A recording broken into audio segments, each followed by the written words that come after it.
Padahal ya bayangannya dia itu hanya ada emas, emas itu yang cepet. Heran banyak orang yang males trading itu karena, "Aduh mengerikan ini, terjadi ketegangan politik, Mhm, geopolitik." mhm, Ya tinggal fokus buy aja di emas. iya.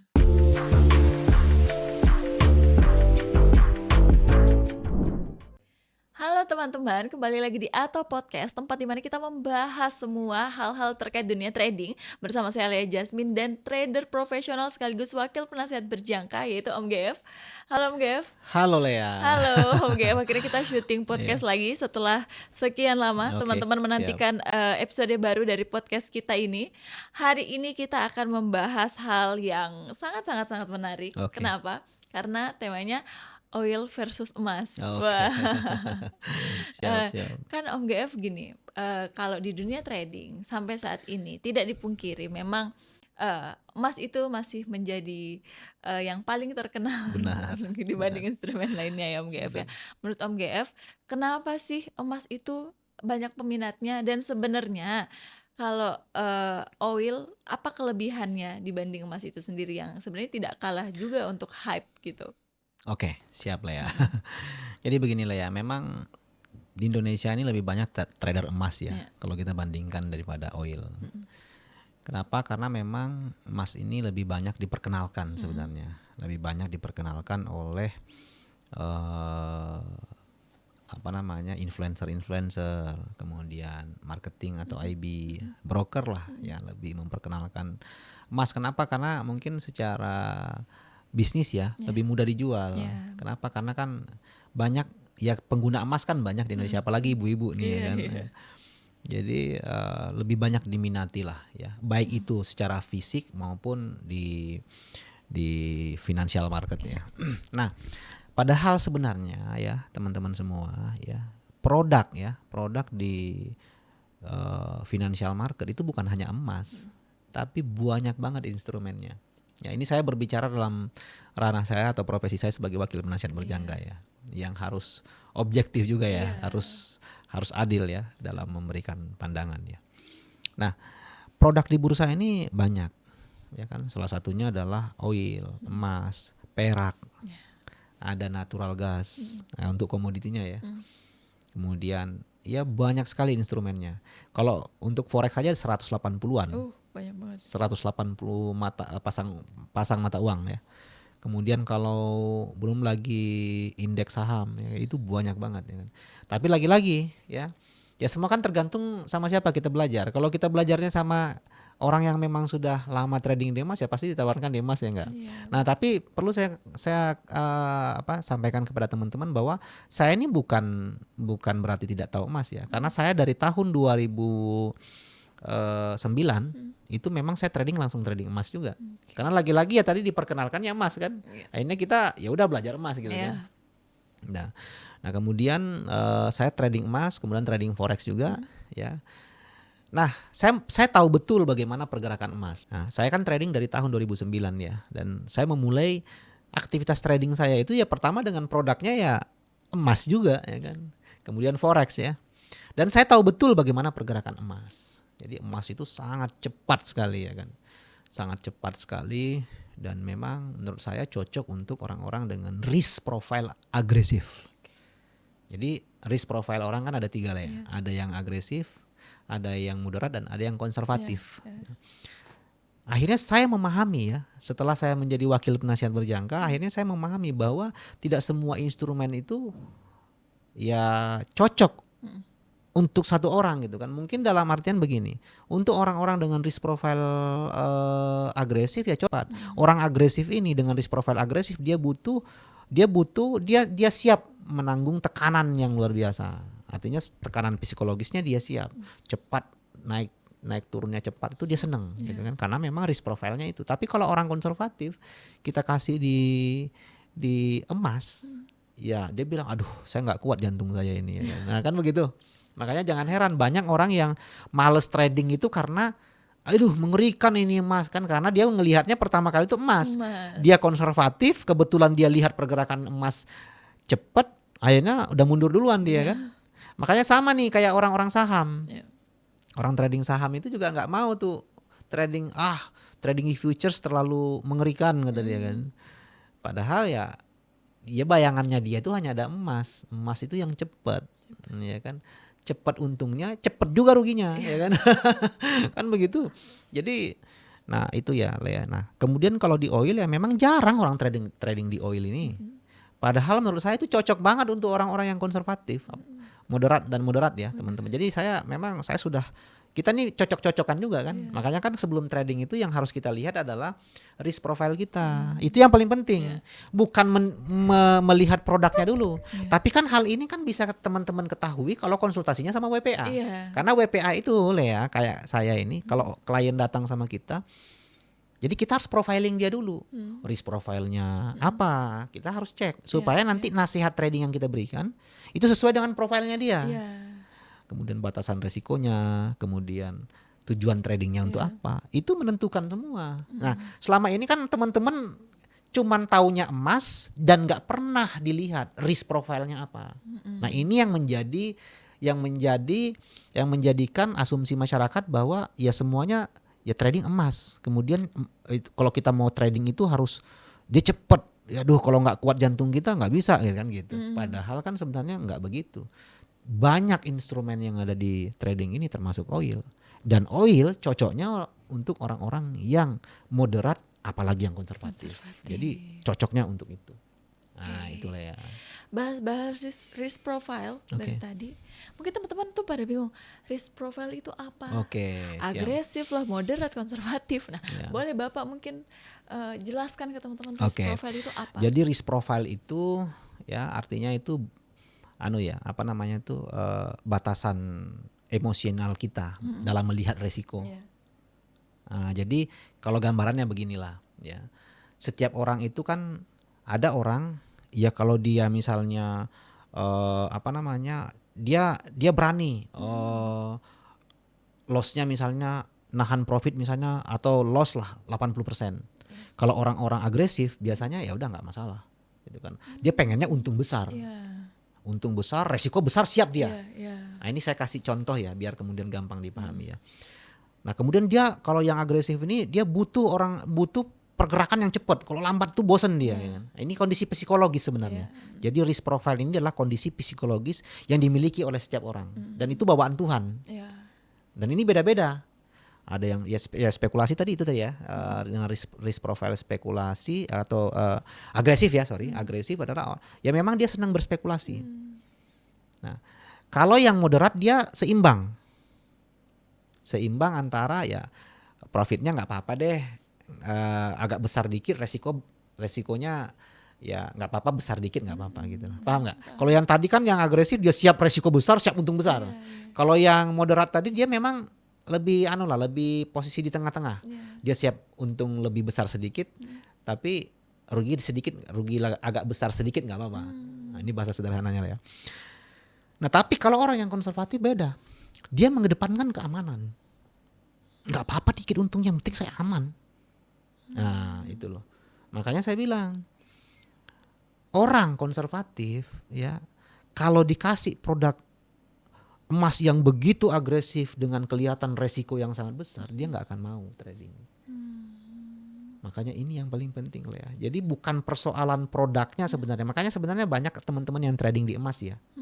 Feeling saya mungkin sebenarnya risk profile-nya itu adalah konservatif. Tapi dipaksalah trading di emas ya kan. Dengan strategi yang spekulatif ya kan. Jadi mundur dia kan, akhirnya hancur kan. Makanya saya bilang ini, saya akhirnya sampai di titik ya siapapun sebenarnya bisa kok trading ini ya kan. Yang penting pahami dulu karakter resiko kita. Nah, itulah ya. Jadi mungkin banyak teman-teman yang risk profile-nya tidak sesuai dengan instrumen yang dia tradingin ya Pak ya. Ya bisa jadi mungkin itulah pentingnya kenapa risk profile, karena takutnya kamu FOMO-FOMOan, kamu moderat. Tapi kamu trading emas kan nggak ketemu, nggak cocok lah ya. Nggak cocok ya. Mungkin itu juga kenapa, maaf ya Bapak tidak menyinggung siapapun, tapi ada kasus nih kemarin yang mungkin dia melaporkan mentornya, mungkin bisa jadi risk profile-nya tidak sesuai dengan instrumen yang dia tradingin gitu ya Pak ya. Tujuan tradingnya mungkin untuk lindung nilai, tapi tradingnya ke produk yang lebih cenderung spekulasi. Nah, itu dia gitu. Jadi Atau gaya tradingnya spekulasi, nah itu padahal dia.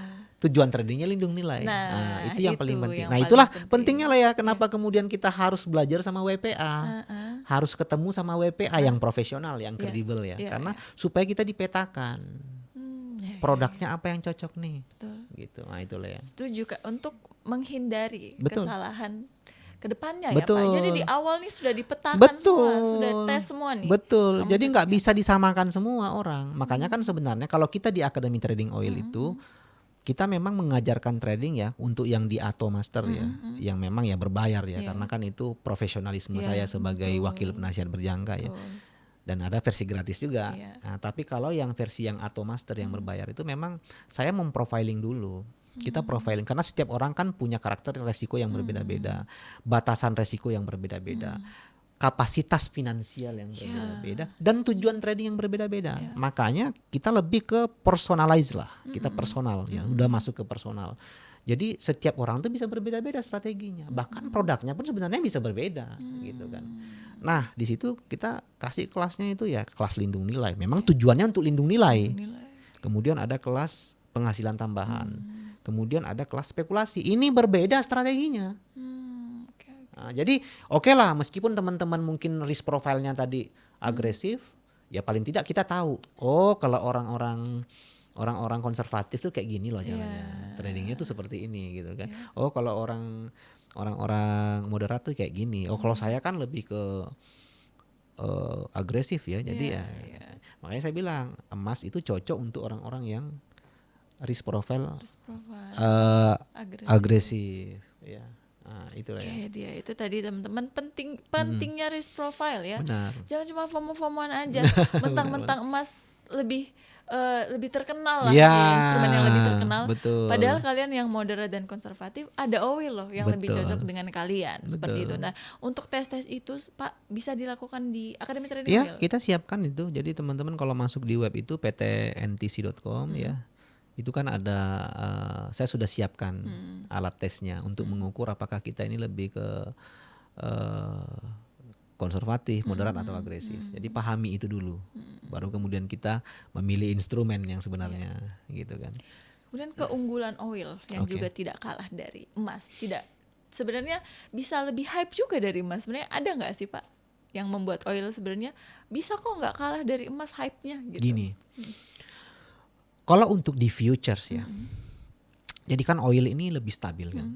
Jadi lebih fundamentalnya nggak terlalu banyak yang mempengaruhi. Kemudian taat benar dia dengan fundamental supply and demand. Dan dia lebih stabil naik turunnya. Jadi ini cocok banget untuk trading harian sebenarnya ya. Atau sistem swing. Harian atau sistem swing. Jadi swing itu kita mingguan lah. Ya kan. Itu cocok banget untuk di oil. Kenapa dia stabil dan kita mau buy sell seimbang pun bisa. Jadi ibaratnya 50 buy 50 sell masih aman karena pasti balik. Apalagi kalau kita memang sudah open posisi berdasarkan informasi kayak misalnya OPEC lagi menambah produksi nih. Ya udah kita fokus sell. Apalagi kita fokus ke situ ya. Akan lebih menarik lagi. Pasti profit terus kita ya kan. Nah, jadi cocok untuk harian. Jadi day trade lah. Nah, itu cocok nih untuk day trade atau swing. Makanya robot oil kita itu bertahan. Karena DNA dari oil kemudian kita sesuai dengan strategi yang kita racik. Nah, makanya kan kenapa nih banyak orang bertanya, kok bisa 3 tahun tanpa top up tanpa MC robot oilnya gitu kan. Dengan sistem swing ya kan. Ya karena kan racikan strateginya itu kita meracik strateginya kemudian robotnya itu berdasarkan DNA oilnya. Jadi matching dia kan. Makanya bisa aman, bisa selamat 3 tahun tanpa top up tanpa MC. Nah, kalau hari ini contoh misalnya kan saya pakai strategi pullback di oil karena jelas DNA-nya tuh naik turunnya jelas. Maka strategi pullback masuk dong. Tapi ketika saya tradingnya dengan menggunakan strategi breakout di oil, wah hancur lah ya. Nggak akan cocok dia kan, karena kan dia bolak-balik. Makanya saya bilang untuk harian, penghasilan harian atau penghasilan tambahan itu cocok banget di oil. Untuk mencari penghasilan tambahan, apalagi teman-teman yang kemudian yang mungkin nggak punya waktu selalu memantau harga, itu oil bagus banget. Karena malam ya, mungkin malam kita bisa open posisi. Ya kan? Kemudian kita juga bisa open berdasarkan fundamentalnya kemana nih, memangkas produksi ya, berarti kita fokus sell, fokus buy kan. Nah jadi lebih santai dan bisa menjadi penghasilan harian. Nah, tetapi kalau di emas ini kan safe haven. Sebenarnya kalau safe haven artinya kan kita lebih, kalau kondisi ekonomi dunia lagi hancur atau terjadi ketegangan politik, geopolitik, ya tinggal fokus buy aja di emas. Jadi buy momentum aja trading di emas. Kan jelas safe haven. Artinya dia ini ketika terjadi gejolak kayak pada saat perang Rusia Ukraina kan harga naik juga tuh emas. Kemudian pada saat Covid di mana orang hancur ekonomi, akhirnya safe haven kan, orang larinya ke emas semua. Naik juga harga ya kan. Sekarang nih kondisinya lagi Greenland ya kan, kemudian Iran, kemudian perang dagang, perang tarif ya kan. Ada ketidakpastian ekonomi global ini ya kan. Ya harga emas naik kan. Ini momentum kita untuk ngambil posisi buy di emas. Jadi trading di momentum tertentu di mana kita paham bahwa kondisi dunia ini sudah nggak stabil, maka kita fokus buy aja di emas. Karena seperti konsepnya tadi safe haven, orang lebih mengedepankan yang paling aman nih emas gitu loh untuk semua hal lah ya kita beli. Kenapa? Karena pasti naik. Kekhawatiran kan bisnis kan orang khawatir semua, lebih baik saya beli emas. Daripada saya spekulasi di bisnis yang belum jelas nih arahnya kemana kan, lebih baik di emas. Makanya Lea, kalau emas ini menurut saya buy momentum aja kita tradingnya. Ya kalau memang kondisi perekonomian dunia lagi kacau, dalam kacamata analisa kita ada kekhawatiran, ya kita fokus buy aja. Minyak ini bisa kita jadikan sebagai momentum harian karena pullbacknya jelas untuk sistem day trade ini maupun swing, bolak-baliknya di situ-situ aja. Makanya bisa juga sebenarnya emas kita cari momentum yang mengkhawatirkan, kita fokus buy, ya kan? Ya fokus buy aja ya kan. Nah kalau minyak kita jadikan harian karena pullbacknya bagus, cocok untuk harian ataupun swing. Paham ya maksud saya ya? Paham. Karena kalau kita emas, mohon maaf nih, kalau yang trading di futures buy sell-nya ini seimbang, nah inilah kalau bila mana orang sell, sekarang nih kayak contoh nih harga sudah tembus $4.700 per troy ounce ya untuk emas. Yang nahan sell udah hancur. Udah pasti sudah top up atau MC sudah ya kan. Tapi kalau minyak kan mau buy sell 50% seimbang itu nggak masalah dia karena stabil dia ya kan. Nah, makanya sebenarnya kita nggak boleh fanatik sebenarnya ya instrumen market. Yang penting kita harus memahami. Kayak emas bagus kok kalau kita tahu cara masuknya. Ya kan, paham nggak? Contoh nih kenapa orang banyak hancur di emas ya? Karena mereka nggak ngerti. Dunia lagi kacau dia ambil sell juga ya kan. Padahal safe haven. Ya, dunia lagi kacau, dunia lagi khawatir, kondisi perekonomian tidak jelas, ya kan? Ya dengan adanya Donald Trump, statementnya dan lain sebagainya misalnya kan, ada ketidakpastian market di pasar. Ya kita fokus buy aja, jangan coba-coba sell, pasti keseret. Nah kalau kita fokus buy, meskipun dia turun pun nggak akan jauh itu pasti up lagi. Makanya ini yang paling penting. Saya sudah melihat ya, kenapa saya loss dulu di emas. Saya tidak memahami ini. Saya tidak memahami makna safe haven. Saya hanya ya udah mentang-mentang ini buy dan sell kita bisa untung, buy dan sell kita di emas ini seenaknya. Padahal nggak begitu. Makanya saya bilang kalau kita menguasai ilmu ini lah ya, kita tahu betul fundamental produk yang kita tradingkan, kemudian kita tahu betul kapan kemudian kita masuk. Mau trading di instrumen manapun kita bisa profit sebenarnya lah ya. Makanya saya bilang tadi, jelas kan? Covid, orang khawatir, emas kan naik tuh. Ya kita fokus buy aja. Perang Rusia Ukraina juga, emas juga naik, ya kan? Kenapa? Karena ketidakpastian. Jadi pastikan kalau memang dunia lagi tidak stabil, ya emas nggak apa-apa, buy aja tapi jangan coba-coba ngambil posisi sell. Paham ya arahnya kemana? Kalau oil karena dia stabil terus, kita pakai strategi day trade. Itu bagus banget. Atau swing bagus banget. Karena apa? Buy dan sell-nya dia seimbang. Naik turunnya itu lebih gampang dibaca. Nah, clear ya saya pikir. Nah, itulah mudah ya trading itu ternyata. Itulah sebuah tips. Nah ini tips ya kan. Ini mudah trading ini sebenarnya ya kan. Itulah teman-teman dapat tips dari trader profesional. Dan di sini Bapak mencoba untuk netral ya. Betul. Di dua instrumen ini. Bukan berarti karena Bapak trader oil, betul. jadi pro-nya ke oil aja. Benar, gitu ya teman-teman. Nah itulah trader dan WPA yang baik itu seperti itu. Coba untuk selalu netral di segala instrumen. Karena memang setiap instrumen pasti ada kelebihan dan kekurangannya. Ada kelebihan kekurangan. Ya. Betul. Mungkin pesan bagi teman-teman yang siapa tahu ada teman-teman yang trader emas agresif pengen coba di oil. Oke, silakan. Jadi teman-teman semua kita harus open mind ya. Instrumen di trading ini banyak ya kan. Yang paling penting kita pahami betul karakter dari produk yang kita tradingkan. Seperti yang saya bilang tadi, pengalaman saya yang pernah trading di emas, saya akhirnya sampai di titik bahwa emas ini bagus banget. Apalagi kalau kita mengetahui bahwa memang kondisi perekonomian sekarang lagi tidak stabil. Dunia lagi tegang, entah itu terkait masalah perang, entah itu perang dagang, entah itu perang fisik, entah itu ada statement yang mengkhawatirkan terjadinya perang dunia ketiga misalnya kan, itu kan kekhawatiran ya. Ya kita fokus buy aja lah. Ya kan, tinggal fokus dengan money management yang bagus. Ya kan. Nah, jadi masuknya tuh pada saat ada isu pasti aja, karena ingat emas ini safe haven. Ketika terjadi kekhawatiran, harga emas pasti naik. Pasti naik. Saya bilang nih, ketika terjadi kekhawatiran sudah pasti naik. Ini saya berbicara dari data ya. Silakan teman-teman yang trading emas pasti lebih tahu lah daripada saya ya kan, yang fokus ya. Nah, tapi kalau ingin kestabilan harian, buy sell-nya seimbang, oil tempatnya. Makanya enggak masalah juga nih. Saat ini kita fokus ke buy ke emas, ya kan. Kemudian untuk hariannya, jangka panjang emasnya ya udahlah kita buy aja ya kan. Untuk hariannya, day trade-nya ya, karena lebih stabil pergerakannya, kita fokus di oil. Jadi belajar emas, belajar oil juga ya kan. Itu Jadi teman-teman. sebenarnya bukan masalah instrumennya apa, semua bisa coba-coba instrumen, yang penting sesuai dengan risk profile kamu. Ya kembali ke risk profile juga tadi ya. Sesuai dengan risk profile dan tujuan trading kamu Betul. apa ini ya Pak ya. Benar. Gitu ya teman-teman, itu sangat menarik kan. Memang ini yang tadinya mungkin teman-teman oil versus emas ada apa nih, padahal enggak kok teman-teman. Jadi semuanya di sini kita mencoba untuk netral di segala instrumen. Itulah WPA, Betul, Wakil Penasihat betul. Berjangka ya, tidak pro ke satu instrumen saja, Benar. tapi mencoba netral. Om GF terima kasih untuk Siap, pembahasan ya. kita di hari ini, sangat menarik. Mungkin selanjutnya akan ada lagi oil versus yang lainnya.